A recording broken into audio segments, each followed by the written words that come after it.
All right, hey guys, what's happening? Happy Friday. I'm back with a video for you. Today I've got something a little bit special, a little different. I'll be unboxing a new deck for Friday. Happy Friday's Day. But before I do that, I actually want to talk just a little bit about one of the herbs that I've been smudging with recently. So this is juniper.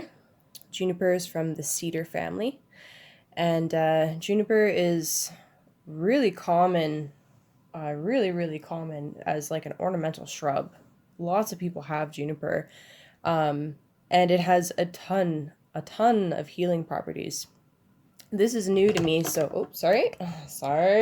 This is new to me, so I wanted to share. I wanted to share this thing that I discovered. So juniper is used for clearing negative energy, for cleansing spaces, for repelling negative spirits, and it has been and is used for healing ailments that have been caused by a negative spiritual entity. And when I use the term negative in this particular instance, I mean like parasitic.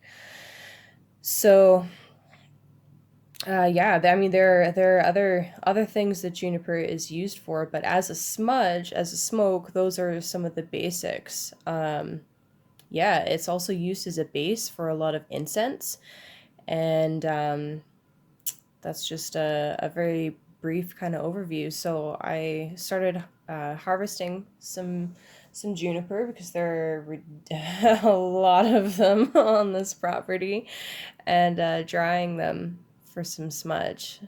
In particular, I'm really enjoying.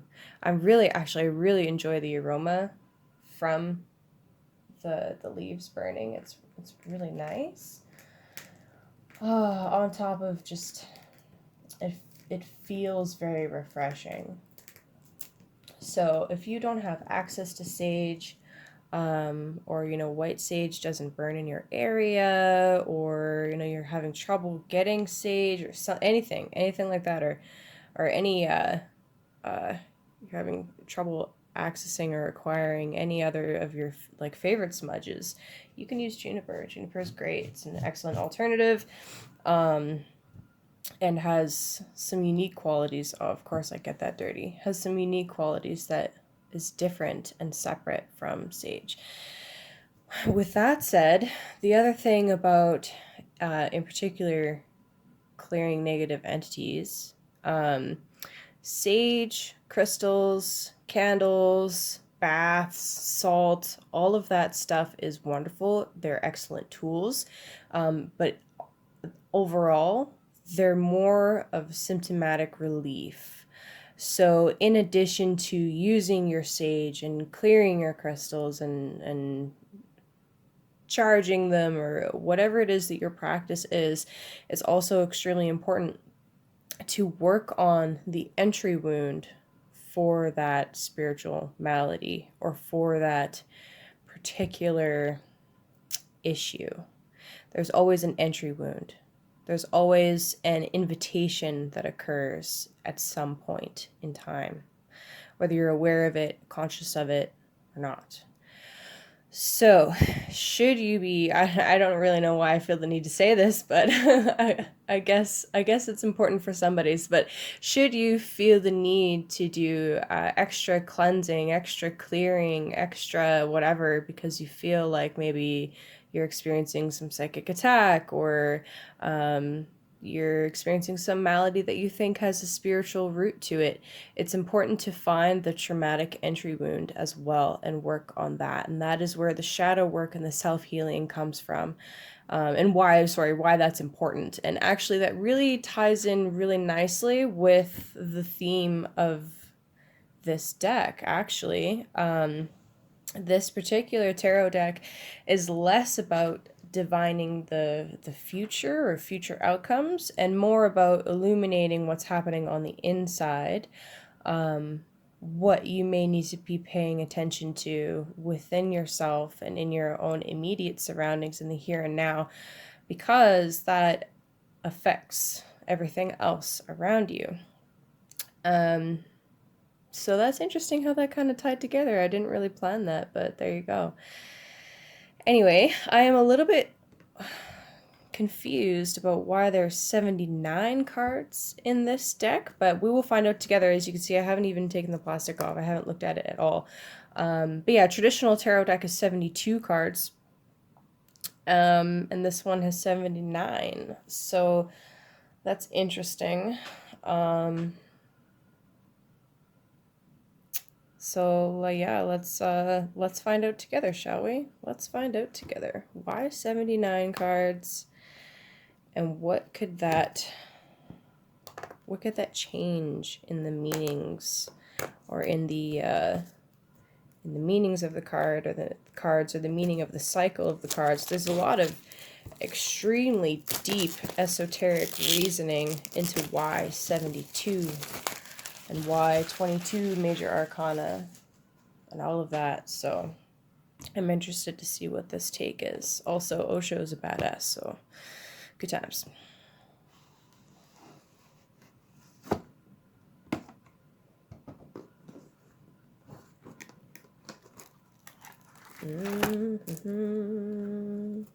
The book, the deck.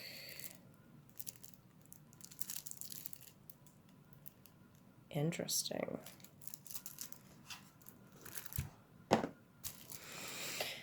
What should I open first, the book or the deck? Let's go with the deck. Also, excuse my farmhand nails. I haven't been able to go and get a manicure in quite some time, but it's honestly, it's just dropped lower on my priority list just because I've been busy. That and I don't know, it would be really difficult to keep long nails clean while working on a farm,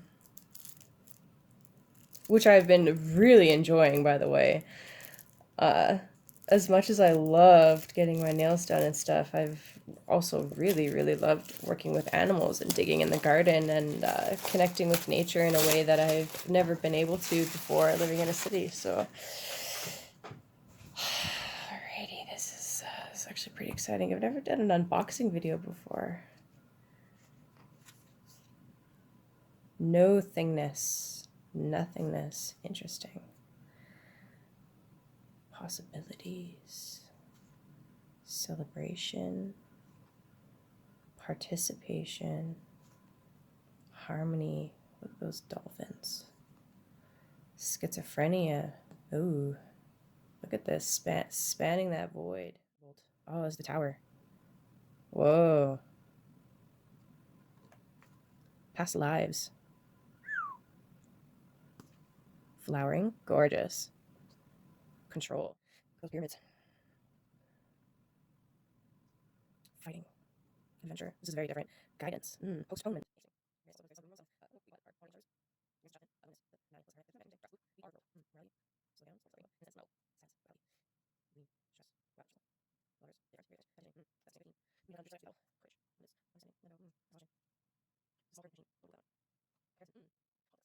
The Fool. He has no dog. Fascinating. And consciousness. Damn. That's very different from a traditional tarot deck. I like it. There's definitely similarities. Definitely similarities. And I'm also seeing similarities with the I Ching, which I'm a lot less familiar with. Whoa, what just came out? We have the dream and totality. Okay, so because this is new to me, I'm going to take a look at what the book says about totality and the dream. See what we got.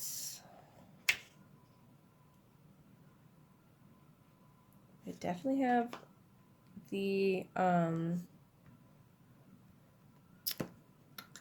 suits. The suits are there.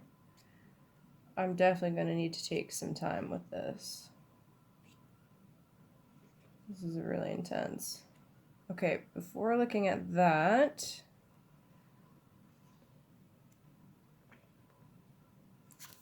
Let's read what it says. Okay. Tarot has been in existence for thousands of years. And since ancient Egypt, or perhaps even before, the first known use of tarot in the West was in the Middle Ages. During those turbulent times, the imagery of the tarot was used as a code in transmitting the teachings of the medieval mystery schools. My tarot deck, my very first tarot deck, is the Hermetic Tarot. And it's well loved. A Hermetic Tarot. Speaking of medieval schools. Okay, back in the bag. Back in the bag. Okay. It's like, no, you pick me. Okay, sorry. Over time, tarot has been used in many ways, as a tool for predicting the future, as a lighthearted parlor game, as a way to gather unseen occult information about various situations, etc. Some say that the number of cards is based on the number of steps taken by the infant Siddhartha, later to become Gautama the Buddha, as soon as he was born. He walked 7 steps forward and 7 steps backwards in each of the 4 cardinal directions, says the legend, and this became a model for the minor cards in the tarot. That's one way of looking at it. In addition to these 56 cards in the minor arcana, the tarot contains an additional 22 cards, the major arcana, which tell the complete story of the human spiritual journey, the descent into the underworld, and the journey back up, which also talks about the sun's cycle through the zodiac. From the first innocent step of the Fool to the culmination of the journey represented by the card of completion, we find in the major arcana the archetypal images that connect us all as human beings. They tell of a journey of self-discovery that is absolutely unique to each individual, while the core truths to be discovered are the same regardless of race, gender, class, or religious upbringing. In the traditional tarot deck, this journey of self-discovery was perceived as a kind of spiral, with each completion leading to a new level on the path, a new beginning, with the re-entry of the Fool, which is 0 in the major arcana. In this deck, however, the Master card has been added. This card allows us to leave the spiral behind and take a jump off of the wheel of death and rebirth. The Master card symbolizes the ultimate transcendence of journeying itself, a transcendence that becomes possible only through the dissolving of the separate, individual ego in enlightenment. Osho Zen Tarot is definitely not a traditional tarot in the sense that you play with prediction. Rather, it is a transcendental game of Zen, which mirrors the moment, unwaveringly presenting what is here, now, without judgment or comparison. This game is a wake-up call to tune into sensitivity, intuition, compassion, receptivity, courage, and individuality. The focus on awareness is one of the many innovations to the old systems and thinking of the tarot that will soon become obvious to experienced users as they begin to work with the Osho Zen Tarot. Very cool. Very, very, very, very, very cool. That's exciting. Okay, so the major arcana cards are the ones with the Roman numerals.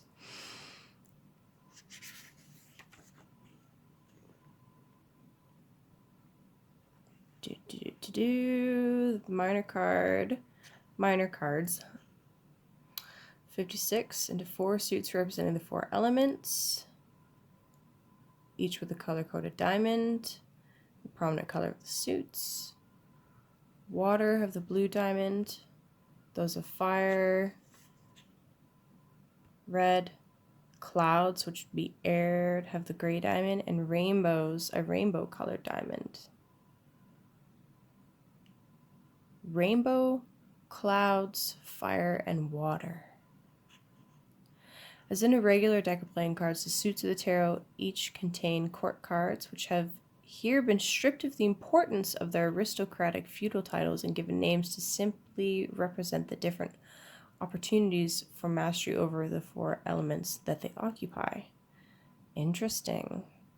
The suit of fire corresponds to the wands, represents the realm of action and response, the energy that moves us into situations and out of them again when we follow our gut feelings rather than our minds or our emotions. Water replaces the traditional cups, representing the emotional side of life, and tends to be more feminine and receptive energy than fire, which is more masculine and outgoing.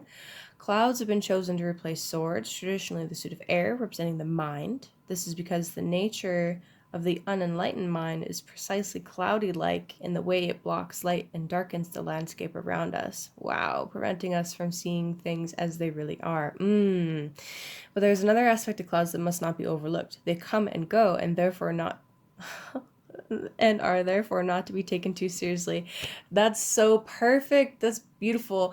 A trick that I was taught while meditating is to picture your thoughts as clouds, and what's behind the clouds but a blue sky, and eventually those clouds will go. Oh, that's so perfect. Okay, I love it. Finally, the suit of rainbow in this deck takes the place of traditional suit of discs or pentacles representing the earth element. This is traditionally the element representing the practical material side of life, but in keeping with the attitude of Zen, that even the most humble earthly activities contain an opportunity to celebrate the sacred. The rainbow has been chosen for this suit. In using the rainbow, which bridges the earth and sky, matter and spirit, remind ourselves that in reality there is no separation between the lower and the higher, that indeed it is a continuum of one total energy, and that heaven is not some remote place high in the sky, but a reality waiting to be discovered right here on earth. Yes!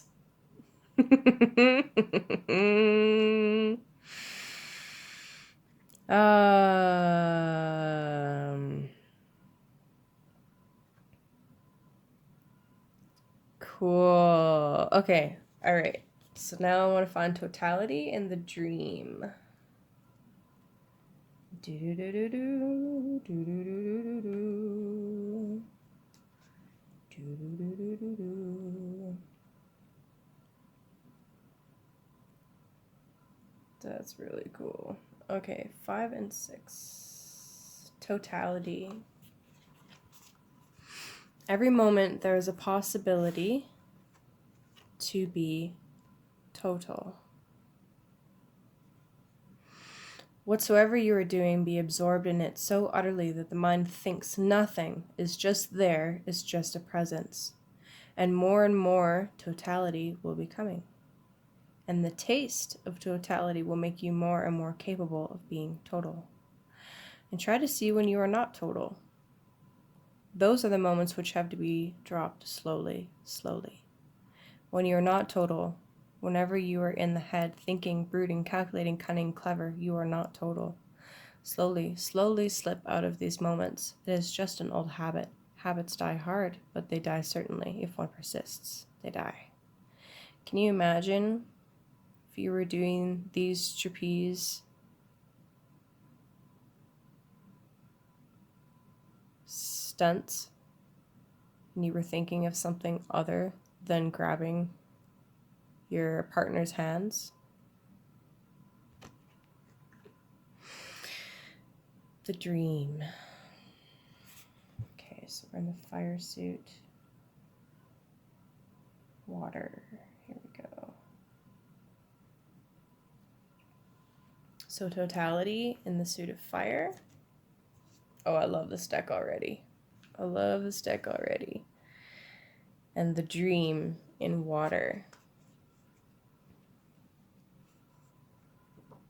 Oh, I'm gonna read. Focus. Just realized there's a description over here. Okay, the dream. This has been said again and again down through the ages. All the religious people have been saying this. We come alone into this world, we go alone. All togetherness is illusory. The very idea of togetherness arises because we are alone, and the aloneness hurts. We want to drown our aloneness in relationship. Oh, you're already total. You don't need the relationship to feel that totalness.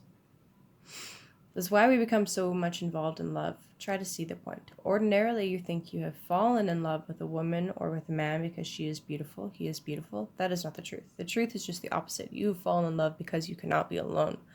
You were going to fall. You were going to avoid yourself somehow or other.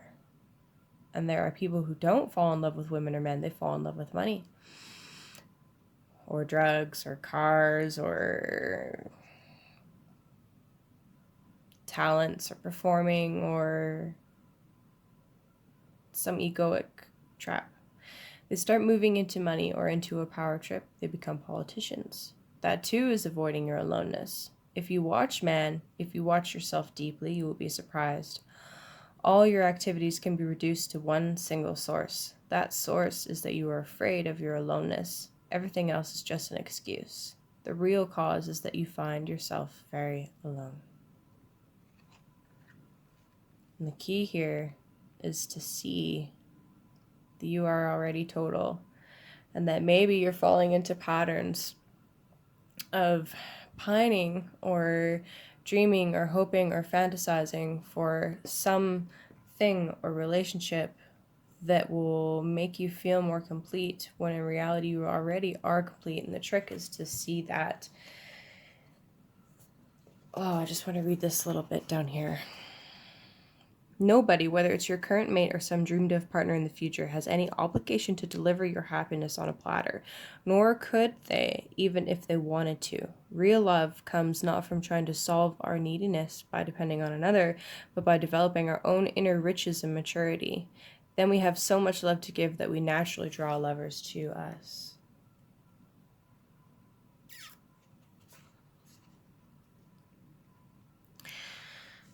We may feel that there are too many things to do at once, but get bogged down in trying to do a bit here, a bit there, instead of taking one task at a time and getting on with it. Or perhaps we think our task is boring because we've forgotten that it's not what you do, but how you do it that matters.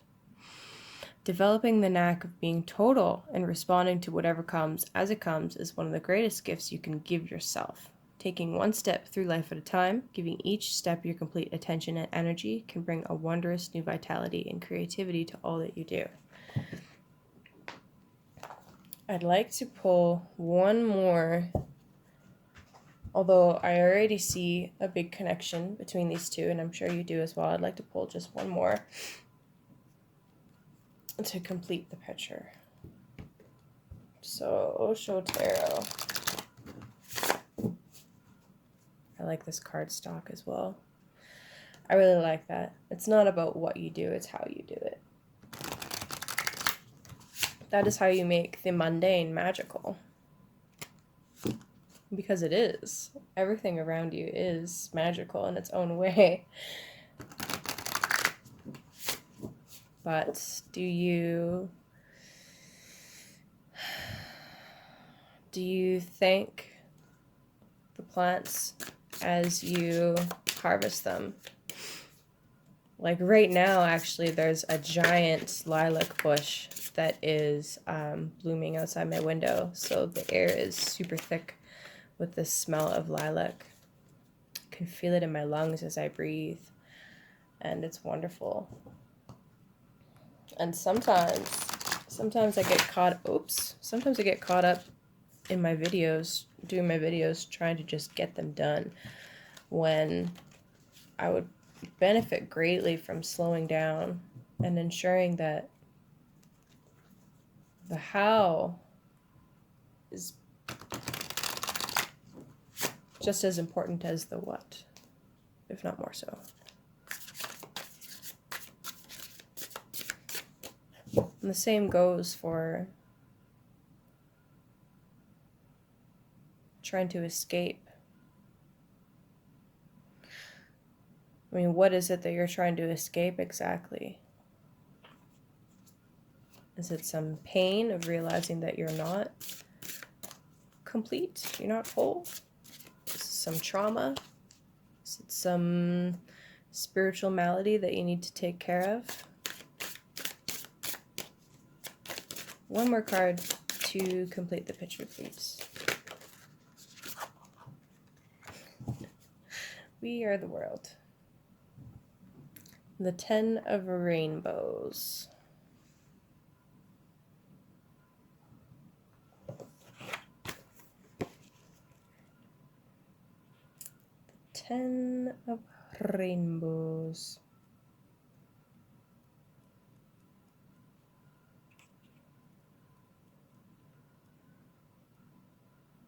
We are the world. When thousands and thousands of people around the earth are celebrating, singing, dancing, ecstatic, drunk with the divine, there is no possibility of any global suicide. With such festivity, and with such laughter, with such sanity and health, and such with such naturalness and spontaneity, how could there be war? Life has been given to you to create and to rejoice and to celebrate. When you cry and weep, when you are miserable, you are alone. When you celebrate, the whole existence participates with you. Only in celebration do you meet the ultimate, the eternal. Only in celebration do we go beyond the circle of death and life. Are you in your feels this Cancer season?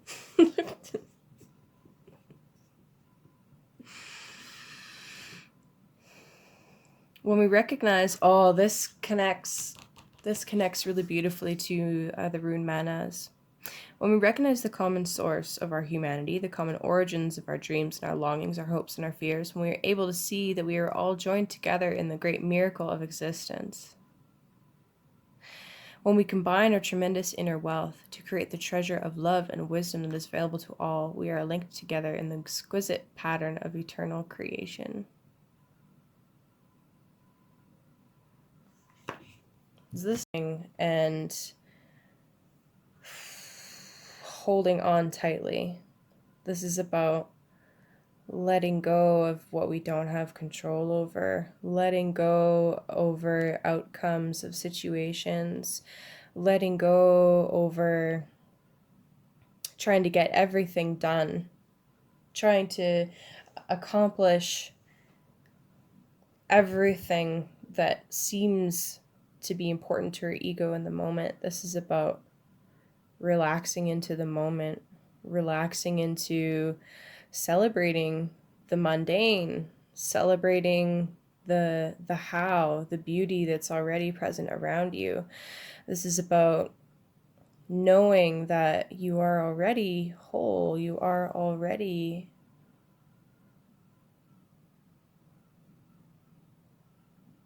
complete. And the more you're able to do that, the more you're able to celebrate, the more you're able to be in the moment, the more you're able to express the beauty and enjoy the beauty around you, the easier things will come to you, the easier things will be attracted to you. I just realized this is the Six of Cups. I'm trying really hard to not just straight compare it to traditional tarot, but the Six of Cups is the Sun in Scorpio.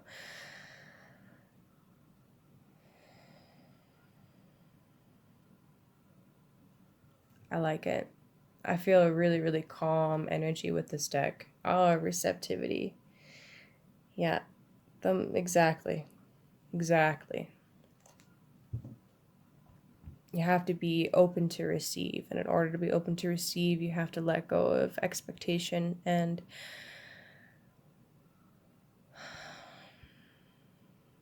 control.